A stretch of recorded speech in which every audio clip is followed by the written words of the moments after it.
عامر المومنین ذوالنورین حضرت عثمان بن عفان رضی اللہ تعالیٰ عنہ کی ولادت مکے میں رسول اللہ صلی اللہ علیہ وآلہ وسلم کی ولادت باسعادت کے 6 سال بعد ہوئی۔ قبیلہ قریش کے مشہور خاندان بنو امیہ سے تعلق تھا۔ سلسلہ نسب 5ویں پشت میں عبد المناف پر رسول اللہ صلی اللہ علیہ وآلہ وسلم کے نسب سے جا ملتا ہے۔ مزید یہ کہ ان کی نانی ام حکیم رسول اللہ صلی اللہ علیہ وآلہ وسلم کے والد گرامی جناب عبداللہ کی جڑواں بہن تھی۔ حضرت عثمان بن عفان رضی اللہ تعالیٰ عنہ کی زندگی زمانہ جاہلیت میں بھی انتہائی شریفانہ تھی، جس کی وجہ سے قبیلہ قریش میں نیز تمام شہر مکہ میں انہیں انتہائی عزت و احترام کی نگاہ سے دیکھا جاتا تھا۔ اس دور میں جب ہر کوئی لہو لعب کا دلدادہ اور شراب کا رسیہ تھا، مگر ایسے میں بھی حضرت عثمان بن عفان رضی اللہ تعالیٰ عنہ کا دامن ہمیشہ لہو لعب سے پاک رہا اور ان کے لب و جام شراب سے ہمیشہ ناآشنا رہے۔ مکہ شہر میں دین اسلام کا سورج طلوع ہونے سے قبل ہی حضرت عثمان بن عفان کی حضرت ابو بکر صدیق رضی اللہ تعالیٰ عنہ کے ساتھ خاص دوستی اور قربت تھی۔ دونوں میں بہت گہرے روابط تھے۔ حضرت ابو بکر صدیق رضی اللہ تعالیٰ عنہ حضرت علی بن ابی طالب رضی اللہ تعالیٰ عنہ اور حضرت زید بن حارث کے بعد حضرت عثمان بن عفان رضی اللہ تعالیٰ عنہ چوتھے شخص تھے جنہوں نے دعوت حق پر لبیک کہتے ہوئے دین اسلام قبول کیا۔ تب ان کی عمر 34 سال تھی۔ حضرت عثمان بن عفان السابقین الاولین یعنی بھلائی میں سبھی لوگوں پر سبقت لے جانے والوں میں سے تھے، یعنی وہ عظیم ترین افراد جنہوں نے بالکل ابتدائی دور میں دین اسلام قبول کیا کہ جب مسلمانوں کے لیے بہت ہی مظلومیت اور بے بسی و بے چارگی کا زمانہ چل رہا تھا۔ یہی وجہ ہے کہ ان حضرات کا بڑا مقام و مرتبہ ہے۔ ان کے لیے عظیم و خوشخبریاں ہیں اور انہیں قرآن کریم میں السابقین الاولین کے نام سے یاد کیا گیا ہے۔ مزید یہ کہ حضرت عثمان بن عفان رضی اللہ تعالیٰ عنہ عشرہ مبشرہ یعنی ان 10 خوش نصیب ترین افراد میں سے تھے جنہیں اس دنیا کی زندگی میں ہی رسول اللہ صلی اللہ علیہ وسلم نے جنت کی خوشخبری سے شاد کام فرمایا تھا۔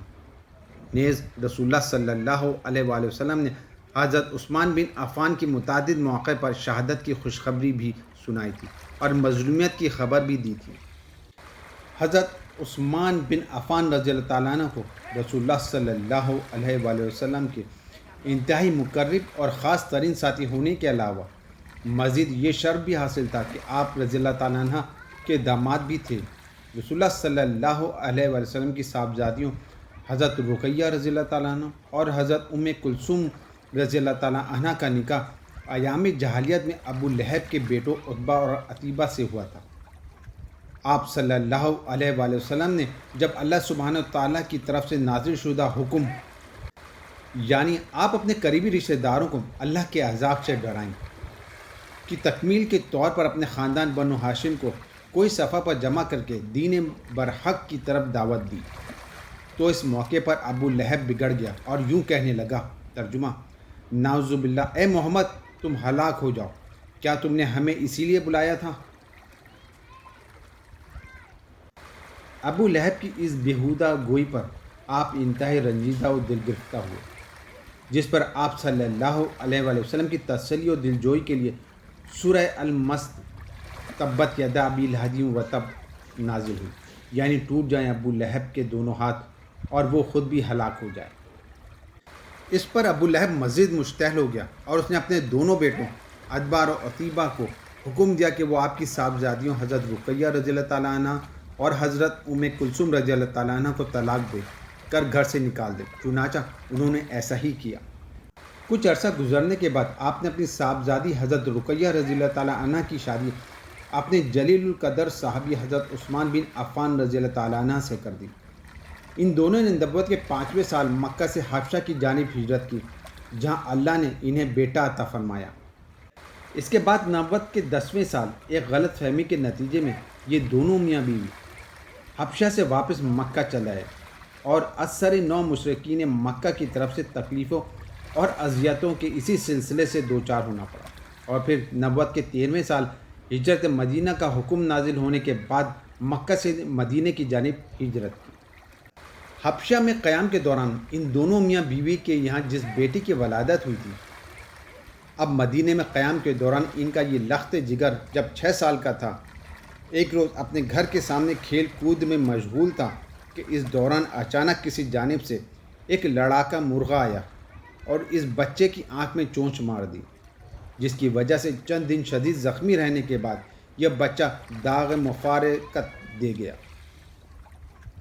اس کے بعد حضرت رقیہ رضی اللہ تعالیٰ عنہ کی کوئی اور اولاد نہیں ہوئی۔ حضرت رقیہ رضی اللہ تعالیٰ عنہ ہجرت حبشہ کے موقع پر اپنی والدہ حضرت خدیجہ رضی اللہ تعالیٰ عنہ سے دوری اور جدائی کے صدمے کی وجہ سے بیمار رہنے لگی تھی۔ اب اپنے اکلوتے کم سن لخت جگر کی اس اچانک موت نے انہیں نڈھال کر ڈالا، جس پر وہ مشتعل صاحب فراش ہو گئیں، اور پھر جلد ہی سن 2 ہجری میں عین غزوہ بدر کے روز مدینہ میں ان کا انتقال ہو گیا۔ تب حضرت عثمان بن عفان خاندان نبوت سے رشتہ منقطع ہو جانے پر انتہائی افسردہ اور رنجیدہ رہنے لگے، لہٰذا آپ نے اپنی دوسری صاحبزادی حضرت کلثوم رضی اللہ تعالیٰ عنہ کا نکاح حضرت عثمان بن عفان رضی اللہ تعالیٰ عنہ سے کر دیا۔ اسی دور شرف کی وجہ سے وہ ذوالنورین یعنی 2 نوروں والا کے لقب سے معروف ہوئے۔ سن 5 ہجری میں غزوہ خندق کے بعد جب آپ صلی اللہ علیہ وآلہ وسلم اپنے رب کی طرف سے غیبی اشارہ ملنے پر اگلے ہی سال یعنی سن 6 ہجری میں عمرے کی ادائیگی کے غرض سے مکہ کی جانب عازم سفر ہوئے۔ اس موقع پر آپ صلی اللہ علیہ وآلہ وسلم جب مکہ شہر سے کچھ فاصلے پر حدیبیہ نامی مقام پر پہنچے تو معلوم ہوا کہ مشرکین مکہ تو قتل و خون ریزی اور فتنہ و فساد پر آمادہ ہیں، جس پر آپ نے ان کے ساتھ گفتگو شنید کی غرض سے بطور سفیر حضرت عثمان بن عفان رضی اللہ تعالیٰ عنہ کو روانہ فرمایا۔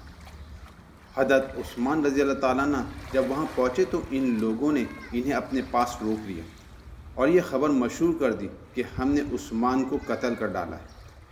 تب رسول اللہ صلی اللہ علیہ وآلہ وسلم نے اپنے ساتھیوں سے مخاطب کرتے ہوئے ارشاد فرمایا، عثمان کے خون کا بدلہ لینا فرض ہے۔ اور پھر اس موقع پر آپ صلی اللہ علیہ وآلہ وسلم نے اپنے تمام ساتھیوں سے جان نثاری و سرفروشی کی وہ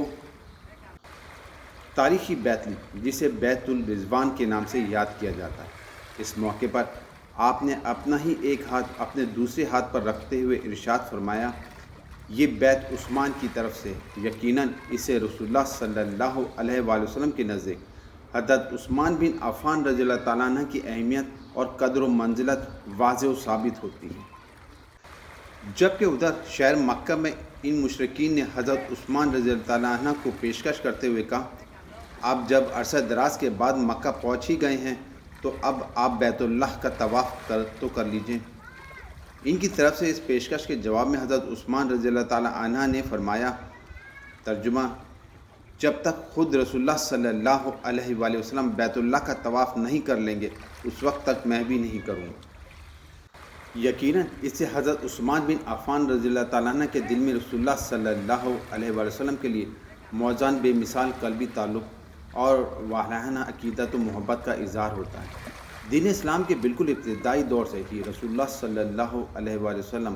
حضرت عثمان بن عفان رضی اللہ تعالیٰ عنہ سے وہی نیز و دیگر ضروری اور خاص راز کی باتیں تحریر کروایا کرتے تھے، اور پھر اس کے بعد بھی طویل عرصے تک حضرت عثمان رضی اللہ تعالیٰ عنہ ہی خطوبت وحی کے مقدس فریضے انجام دیتے رہے۔ ام المومنین حضرت عائشہ صدیقہ رضی اللہ تعالیٰ عنہ فرمایا کرتی تھی، مجھے وہ منظر اب بھی بخوبی یاد ہے کہ رسول اللہ صلی اللہ علیہ وآلہ وسلم عثمان کو اپنے قریب بٹھا کر ان سے وحی لکھوایا کرتے تھے۔ اس کے بعد مزید فرمایا کرتی تھی، ترجمہ، اللہ کی طرف سے یقیناً اپنے کسی ایسے بندے کو ہی اپنے نبی کا اس قدر خاص قرب عطا کیا جا سکتا ہے کہ جو اللہ تعالیٰ کے نزدیک اس قابل ہو۔ سیرت عثمان غنی کا بقیہ حصہ اگلی قسط میں۔ آخر میں سورۃ العمران آیت نمبر 31 کا ترجمہ پیش خدمت ہے۔ کہہ دیجئے، اگر تم اللہ سے محبت رکھتے ہو تو میری تابعداری کرو، خود اللہ تعالیٰ تم سے محبت کرے گا اور تمہارے گناہ معاف فرما دے گا، اور اللہ تعالیٰ بڑا بخشنے والا مہربان ہے۔